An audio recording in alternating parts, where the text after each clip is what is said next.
Sikia jamani, nasema kachini. Nani?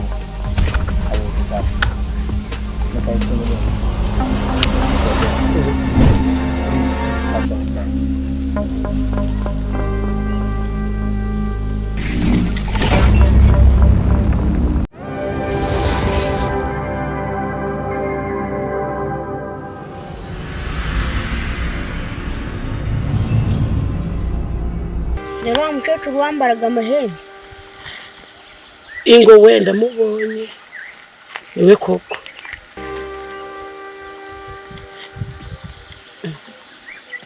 Ariko bandu nyereka imbaraga zawe ndebe koko niba ari wowe.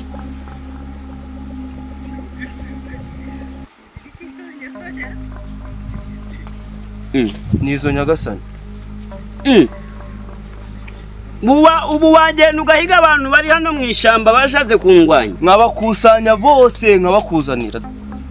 Wahita ubazana? Nkabazana ndumwe. Aka kanya rero mu masaha 12 mbe wababonye. Yego nyagasani.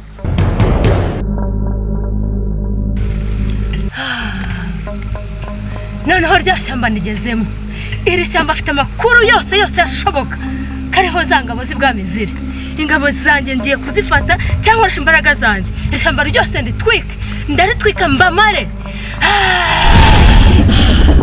Ishyamba njye kuritwika.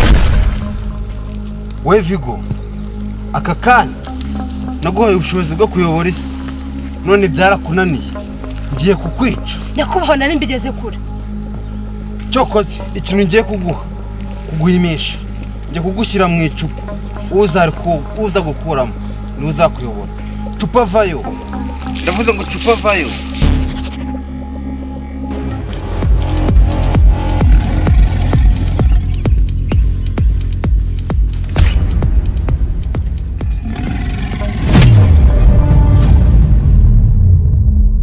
Kakanya ujye kujya mwiri cupa.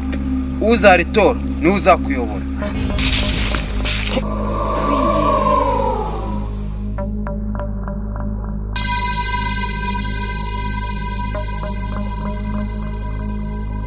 Aka kanya ndategetse. Yego nyagasani ndakumva. Mu ntekerezo zanjye muri logikanya ndi kubona hari icupa riza hano mu ishyamba. Ndabyumva nyagasani. Ndategetse ngo shaka iryo cupa mu minota 12 ubirinzaniye. Sawa nyagasani.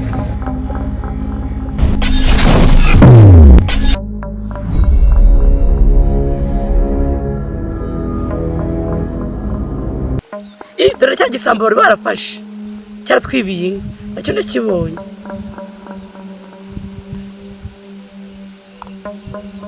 N'ibindi byinshi ugiye kubona. Ndi kubibona. Ndabona umwamikazi, ndabona abaje bamugaragiye. Ayiwe. Noneho ndumiwe koko.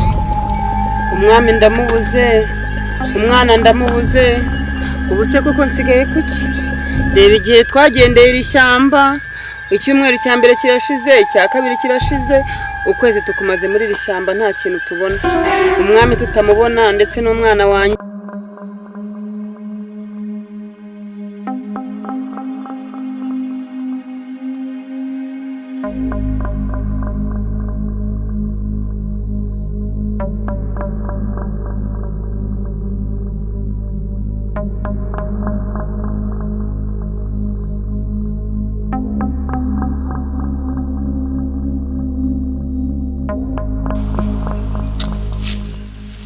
Ibyo nariye.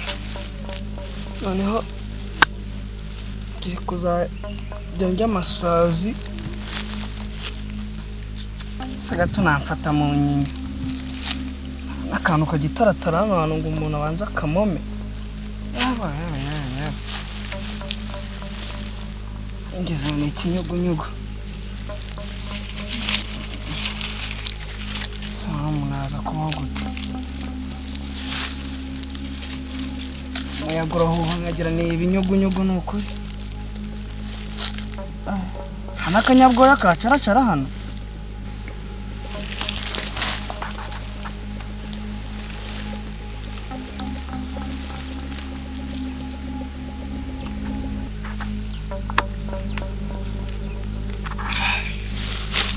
Aha. Agasosi karashize. Sha. Sandaje kujya.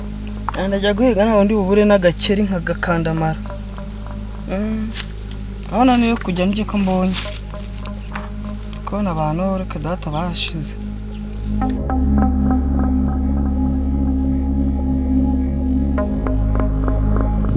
Dore nandi kwireba. Niwe ni bujya twirutse. Bwame hasigariyeho.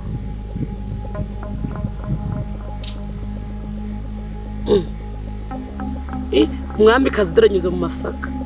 Basi tuzahurira. Iri si ryagenera. Yazaga ibwami.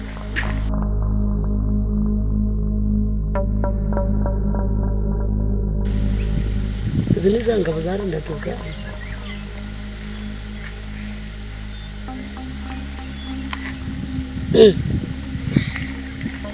Uzi ko ndi kubona n'umwami aratambutse.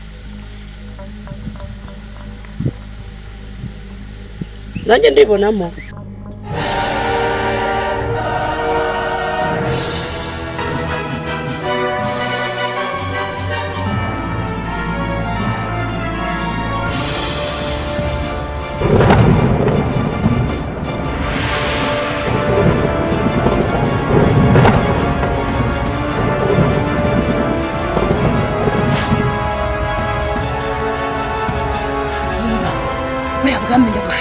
Ndabibonye. Uzi kwera wa mugabo wantaraguye mu ishyamba? Nane narabure mu ishyamba. Dore cya gisambo bari barafashe. Cyaratwibiye inka. Nacyo ndakibonye.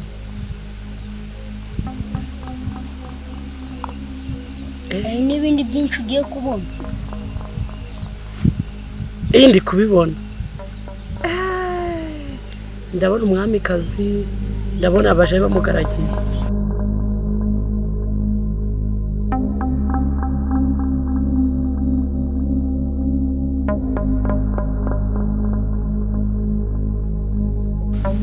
Ni nani? We, nani amekuleta hapa mbona umelala? Umesinzia hapo? We! Vipi? Mbona umelala Peti? Wewe ni nani unanisumbua? Nakuuliza kwa nini umelala hapa unaniambia nani nakusumbua? Ninakusumbua na nakuuliza wewe ni nani? Niambie nani amekuleta hapa, unalala hapa unataka nini? Wewe unalala polini hapa. Unataka nini? Tizama. So naona damu limemshochea. Imetoka wapi hilo damu? Unakula watu au? Wewe kaa chini pumbavu. Nani mimi? Unanitukana mimi pumbavu wewe? We, haoni juu yao. Haoni juu ndio maana anitukana Unataka kunielewa hao?